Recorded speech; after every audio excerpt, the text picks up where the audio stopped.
First off, I'd like to wish everyone a Happy New Year. I also hope everyone had a good and safe holiday. Finally, I'd like to take this opportunity to let you guys know that this is my first tutorial coming to you as a full-time NAP employee. In the past, I've been a part-time freelance writer for the NAP, and this full-time position will let me do the same type of work that I've been doing, just allow me to do more of it. So I'm really looking forward to it. I think it'll be a good thing for the new year. Now let's jump into our tutorial for the newsletter here. What I'm going to show you how to do is turn day into night. As you can see here, I have a photo, clearly a daytime photo, and we're going to turn this into night. It's a pretty cool effect. One of the first things we'll need to do is select the sky, because that's obviously way too light for a nighttime photograph. The way I do this is select the polygonal lasso tool and just go and select around the house and the upper areas of the photograph. It's going to take a little bit of time, so I've got an alpha channel where I've already done this. I'm just going to click on that alpha channel and load this selection. The only trick I did, I just used the polygonal lasso tool with that, and I just took my time. The only trick I did is at the end I chose select feather. I hit it with about a 2-pixel feather just to soften it up a bit. After that, I'm going to create a new layer, name it sky. Oh, try that again.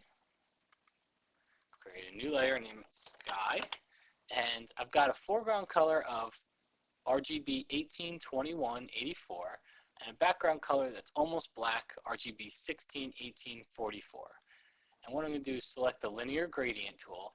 I'm just going to, on that new layer, just drag across from top left to bottom right. It's going to give me a nice gradient sky effect. I'm not going to deselect. I'm going to create another new layer on top of that. I'm going to press D to get my foreground color to black. Fill that new layer with black, and then I'm going to choose Filter, Noise, Add Noise. Notice my background color is set to white, so I'm going to get some white noise in the background. My settings are 20% Gaussian and monochromatic, and click OK. Then choose Filter, Blur, Gaussian Blur, and that's just going to blur the stars up a bit. I used a radius of 0.3 pixels. You can vary these effects for the amount of stars that you would like to create. I'm going to click OK. Now, that's way too many stars, so I'm just going to click Control-Command-L to bring up the Levels dialog box. And as you can see, as I play with the sliders here, I start to reduce the number of stars that I have. So that's more along the lines of what I'd like for this image. Then from here, just go, you can drop the opacity if you'd like, or you can just change the layer blend mode to something like lighten. As you cycle through, you'll see some different effects here. I'm going to choose screen, and I'm just going to drop my opacity down to about 90% for that layer. Okay, that takes care of the sky for us. Next thing we want to do is take care of the house. It's got way too much sunlight on it.